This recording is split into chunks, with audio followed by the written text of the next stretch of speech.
Major John Madden Juanito in my hospital bed at Mission Hospital, 4:20 in the morning on July 29th.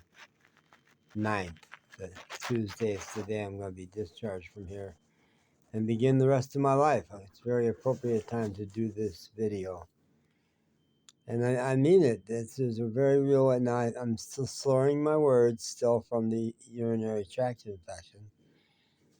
And I really mean it that it's the first day of the rest of my life, because in the course of this last week in the hospital, my medical team have been so thorough about tracking down why is this guy so sick? Why does he continue to feel so sick? Where is the cancer? Where is the medical rub? And they could not find anything. No. My prostate, which for months I've assumed had some kind of cancer, and I just didn't know how serious. In Mexico, they called it terminal. And the one intern who I thought was a doctor said, "You're going to die pretty soon. Get ready." I started to get ready. I came here, and the doctors, using a CAT scan, oh my God, said, "We don't see metastases. It's going to take more tests of the prostate and kidney to find out. Looks like both of them probably have some cancer, but we just can't tell." No, neither of them do. Well, then why are your calves swelling up so much? Maybe it's heart. And I had a lingering fear about heart stuff. And they did a sonogram, where the guy with a stethoscope listens to all the valves, and he was so thorough. No problem. And so this very sharp young team of MAHEC doctors from the local health education center put their heads together, and their diagnosis was, "You have become deconditioned. The problem with you is you think there's something wrong with you." Basically, the problem with you is that various doctors have agreed that it looks like there's something pretty serious wrong with you, and you had to wait for 7 weeks for MRIs, and you spent so much time in hospital, so much time flat on your back, so much an abnormal time. You will say every day flat on your back, you get worse. And that's what they're saying. You've gotten worse progressively because you've spent too much time worrying, with good reason. Never was it crazy that you would worry because doctors were telling you sobering things. But it doesn't look like there's anything going to take you out but worry. So get out of the hospital. Get a real normal. They didn't say get a real normal apartment, but that's where I took it. And that's what I'm going to do. But I can't do it fast enough. And they finally said, "Yeah, you really should leave the hospital because we're not doing anything for you anymore. We could use this bed to do stuff for people." So I'm leaving today, and could not get an apartment. No way I'm going to get an apartment that fast. I'm going to stay in a hostel for 4 and maybe more nights while I try to work out an apartment. So, as I'm on the verge of the first day of the rest of my life, where I create a life where I walk more, be in nature more, engage with real people, not staff. What do they say? A dog has a master and cat has staff. I've had staff. I have people who come. I teased the one nurse yesterday and said, I need to have a life where life isn't just bringing me beautiful women to attend to my bedside, who I can fantasize about but not have a relationship with. It's crazy making. I need a real life where there's real stakes, and I will have a chance to create real relationships that could have all kinds of possibilities, but always in all of these relationships, love hurts. That's the title of this topic. Love hurts because us humans do not know how to love without attachment. As soon as we love, we get attached. We want things from that person. And we can't control them. We can't control them. So last night, my fabulous CNA, Brittany, who was so adorable and so charming, so fresh, such a cool person, and so obviously delighted in my appreciation that she just lit up when she came through the room. She turned into a performer when she came into the room. She was 23, I think, maybe more. She's got a child and pregnant with another one and happily married.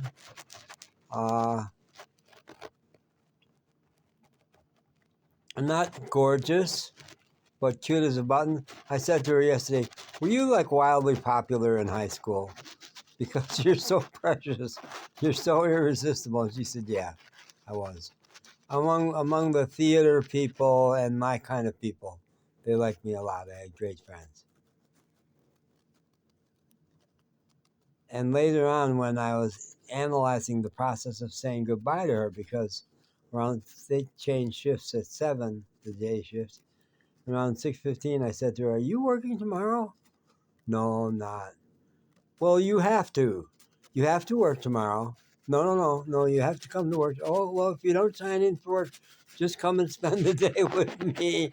And we were both laughing. Because I was acting out the attachment. I was announcing it. I am having a hard time saying goodbye to you. So when it came to be 7 and then 7:15 and she wasn't appearing and I was looking at the door and the curtain was closed, I couldn't see who was out there. And every little sound, I thought it might be her. And I thought, do I want her to come through that door? And I kind of want her to do a special goodbye. But have we not done it? Have we not done it? Did we not just role play act our sadness about goodbye? We laughed. We got it out. And is there any aspect in which you did not say enough to her about how special? No, I bombed her with that as much as you possibly could and not get strange. It was all in the right zone. It was all perfect. And it hurt to let go because I was attached to her. It hurt to let go. And the whole thing about she would get bigger when she would come in the room. She would perform for me. She would go into a theater person with dramatic flares, just show off and be a happy little girl. Yeah. So the biggest chance life has given me to do connection and separation and to experience that love hurts. My son, when I decided he was a sophomore in high school and went back to Louisville from having spent the summer with me in Chicago, and I cried all day. I just knew that was too far away. It always was too far away, but I knew that right then, his sophomore year in high school, I had to be there for him more, and I had to see him more. So I moved heaven and earth and got a much less good job. Well, I got a terrible job, but I took it in Cincinnati, 100 miles away from him instead of 300. And I saw him twice a week. And I would say, when that kid comes out of his mom's house and gets in his dad's car, he gets bigger. He gets bigger. He is so happy to be with his dad and so proud of himself. Just like that girl, Brittany, around here. She would expand, and he would expand. And then that time ended, and I went back to Chicago, and then he came to Chicago later on to live with me, and it did not work. It did not work because I had a girlfriend, and after 2 years, he went away mad, and our relationship has never been the same. And finally, I had it out with him 5 years ago and said, why am I taking this from you? You're showing no signs of wanting to be with me, and I pursue you, because I'm afraid to lose you. I have to take the risk. I'm going to have to take the risk of losing you. And for 6 months, he went away and did nothing. And then we had a big blowout over the phone where he said, I'll tell you why I'm treating you so bad. Because I hate you. You're the worst father ever. The worst father ever. You never cared about me at all. talk about pierced me through the heart. So all my friends knew he was my heart. I've never loved anybody as much as him. So life has sent me a life where I get to learn about love, how to love, and how much it hurts to love. Because the worst, I could not dream up a better experiment in learning this than have that kid turn against me the way he has. And his stance is, you never will see your grandkids. No, fuck you, you're out of my life forever. And I think he's going to make it stick.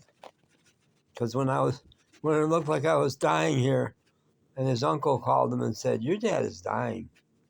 He said, go away, leave me alone, fuck you. Basically, in a nice way, he said. He basically said was thanks for sharing. So I don't think he's coming back. I mean, it still could happen. I'm not giving up on it. I want to not give up on it. I'm not going to give up on it even though that maintains the pain. If I gave up completely, I could learn to stop hurting. And I won't. I won't stop hurting. No, I'm not gonna get numb. I'm not gonna numb over. I'll keep loving him. Yeah. The best I can. And it's good for me. It keeps me human, and it keeps reminding me. And every new relationship is gonna be like that, where if I love somebody, I'm gonna get attached. I'm gonna have things I want from them, whether sex or whatever, and I'm gonna want them to be free beings who make their own decisions, and they won't always be the ones I want. And that's just the truth, and I have to deal with it.